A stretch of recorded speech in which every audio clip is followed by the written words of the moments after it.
प्यारे विद्यार्थी नमस्कार। आज करने जा रहे हैं अपन कार्यपत्रक 61 प्रवाह दोपहर कार्य पुस्तिका में कक्षा 6-7 के लिए। इसमें लघुत्तम समापवर्ती और महत्तम समापवर्तक की समझ पाना। देखो कैसे समझ पाते हैं। पहला प्रश्न आ रहा है, नीचे लिखी संख्याओं में से 3 और 5 के समान गुणजों पर गोल घेरा लगाएं। यानी उन संख्याओं पर गोल घेरा लगाना है जो 3 के पहाड़े में भी आती है और 5 के पहाड़े में भी आती है। तो वो कौन आती है? तो देखो 3 के पहाड़े में और 5 के पहाड़े में वो संख्या आएगी जो 3 × 5 के में आएगी। दोनों को इंटू कर लो, 3 × 5 = 15। देखो अब जो संख्या 15 के पहाड़े में आती है उनको आप गोल घेरा लगा दो। तो जैसे 15 × 15, उसके बाद में 15 दूनी 30, फिर 15 तिया 45 और फिर 15 चौक 60। ठीक है, ये संख्याएं ये ऐसी है जिनमें 3 का भी भाग जाता है और 5 का भी भाग जाता है। समझ गए। दूसरा है, भाग विधि द्वारा 24 और 30 का लघुत्तम समापवर्त्य कैसे ज्ञात करते हैं, इसकी बात करते हैं। तो देखो 24 और 30 और इसने साथ में दे दिया, यहाँ पे 18 भी दिया इसने साथ में। ठीक है, तो देखो कैसे करते हैं। आप 2 का पहाड़ा बोलो। तो देखो 2 के पहाड़े में 2 × 2 और ये 2 दूनी 4, 12 बार में आ गई। फिर 2 का पहाड़ा बोलो 3 में, तो 1 बार तो 2 × 2 कितना बच गया 1। 1 को 0 के आगे लगाया बन गया 10। फिर 2 पंजे 10 और 2 8 2 नाम 18। अब फिर आप इसमें 2 का भाग दो। 2 के पहाड़े में 12 कितने बार में आते हैं? 6 बार में। 2 के पहाड़े में 15 भी नहीं आते तो ऐसे कैसे उतार दो। 2 के पहाड़े में 9 भी नहीं आते तो ऐसे कैसे उतार दो। अब एक बार और बोलो 2 का पहाड़ा। 2 के पहाड़े में 6 कितने बार में आते हैं? 3 बार में आते हैं। 15 को और 9 को ऐसे कैसे उतार दो। अब इन तीनों में किसका भाग जाएगा? 3 का भाग जाएगा। 3 का भाग दो 3 में, 3 × 3 1 बार।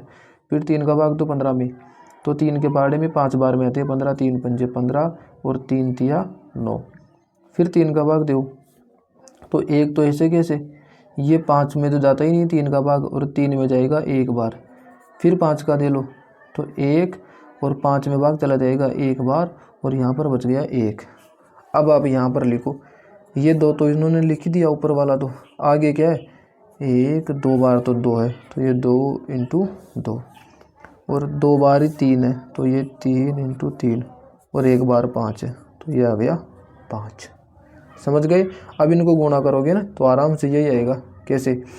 2 दूनी 4 4 दूनी 8 8 तिया 24 24 तिया 72 और 72 पंजे 360। समझ गए। दूसरा देखो, आपको ऐसे डायरेक्ट गुणा पहाड़े नहीं आते तो गुणा करके देख लेना, 360 ही आएगा। दूसरा है, भाग विधि द्वारा 72 और 48 का लघुत्तम समापवर्त्य ज्ञात करें। तो देखो इसने सबसे पहले क्या कर दिया, 72 में भाग दिया 2 का। और देखो भाग कैसे देते हैं, आपको अगर डायरेक्ट भाग देना नहीं आता तो जैसे आप भाग देते हो वैसे दे लिया करो, लेकिन इस तरीके से भाग दोगे तो बहुत सिंपल हो जाएगा। कैसे? 72 में भाग दिया अपन ने 2 का, तो देखो 2 का पहाड़ा बोलो। 2 के पहाड़े में 7 तो आते नहीं है, कितने आते हैं? 6 आते हैं। कितने बार में? 3 बार में आते हैं। अब 6 और 7 में कितना का फर्क है? 1 का, तो 1 को यहाँ लिखो। कितना बच गया? ये 12 हो गया ना। अब 12, 2 का पहाड़ा बोलो 12 कितने बार में आते हैं? 6 बार में, तो देखो 36, ये इन्होंने 36 ही लिखा है। ऐसे ही यहाँ पर 48 है। 48 में फिर 2 का भाग दो, तो 2 दूनी 4 और फिर कुछ नहीं बचा, तो यहाँ पे 8 है, तो 2 चौके 8, तो ये हो गया 24। अब फिर से 2 का भाग दो 36 में भाग दो, तो 2 का पहाड़ा 1 बार बोलोगे, तो 2 × 2 कितना है यहाँ पे 1 बच गया, 16 बन गया, तो 2 8 16, फिर कोमा 24 में भाग दो 2 का, तो 2 × 2 2 और 2 दूनी 4। फिर 2 का भाग दो, 2 के पहाड़े में 9 बार में 18 आते हैं, कोमा 6 बार में 12 आते हैं। फिर 2 के पहाड़े में 9 तो आते ही नहीं है, तो 9 को तो ऐसे ही सुधार लो, और 6 आते हैं 3 बार में, 2 तिया 6। अब 9 और 3 किसके पहाड़े में आते हैं बताओ? 3 के में आते हैं, तो 3 का भाग दो। अब तो 3 के पहाड़े में 9 कितने बार में आते हैं? 3 बार में, और 3 कितने बार में आते हैं 3 के पहाड़े में? तो 3 × 3। अब फिर 3 का पहाड़ा बोलो, तो 1 तो ये आ गया और ये 1 ऐसे कैसे आ गया। अब इनको लिख लो। देखो ये 2 तो इसने लिख ही रखा है, 1 2 3 बार 2 आ गया, 1 2 3 बार, और 2 बार 3 आ गया, तो ये 2 और ये 2। इनको गुणा कर लो, यही आएगा। 2 दूनी 4, 4 दूनी 8, 8 दूनी 16, 16 दूनी 32। सॉरी यहाँ पे 2 नहीं है, यहाँ 3 है और यहाँ पे 3 है। समझ गए? इनको गुणा करेंगे तो 144 आ जाएगा। चौथा प्रश्न देखिए, महत्तम समापवर्तक ज्ञात करें। तो महत्तम समापवर्तक कैसे ज्ञात करते हैं? सबसे पहले उसके गुणनखंड लिख लो। जैसे 28 है, 28 के गुणनखंड इन्होंने लिख लिए।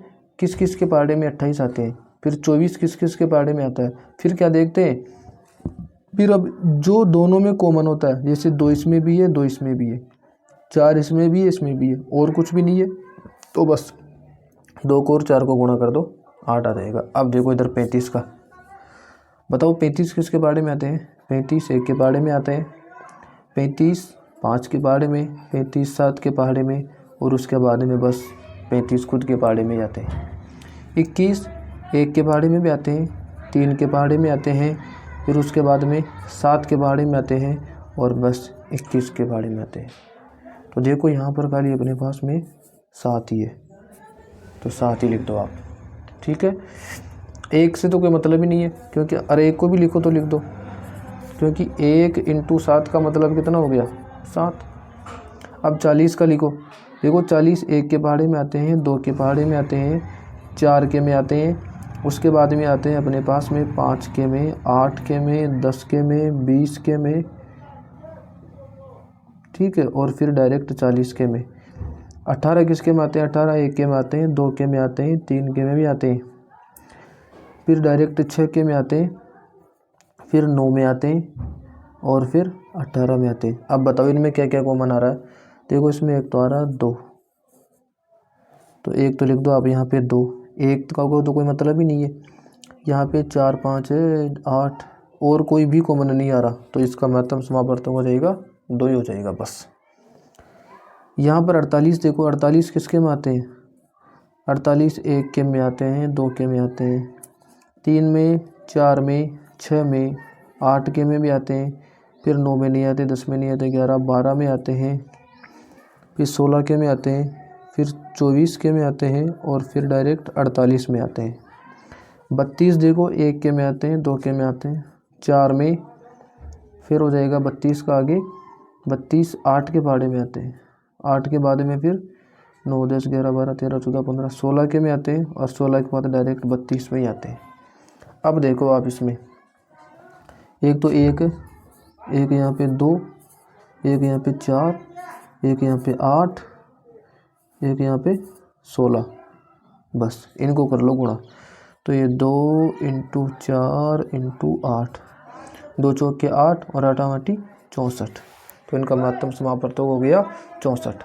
इस प्रकार से अपना कार्यपत्रक 61 कंप्लीट होता है। मिलते हैं नेक्स्ट वीडियो में कार्यपत्रक 62 के साथ। धन्यवाद।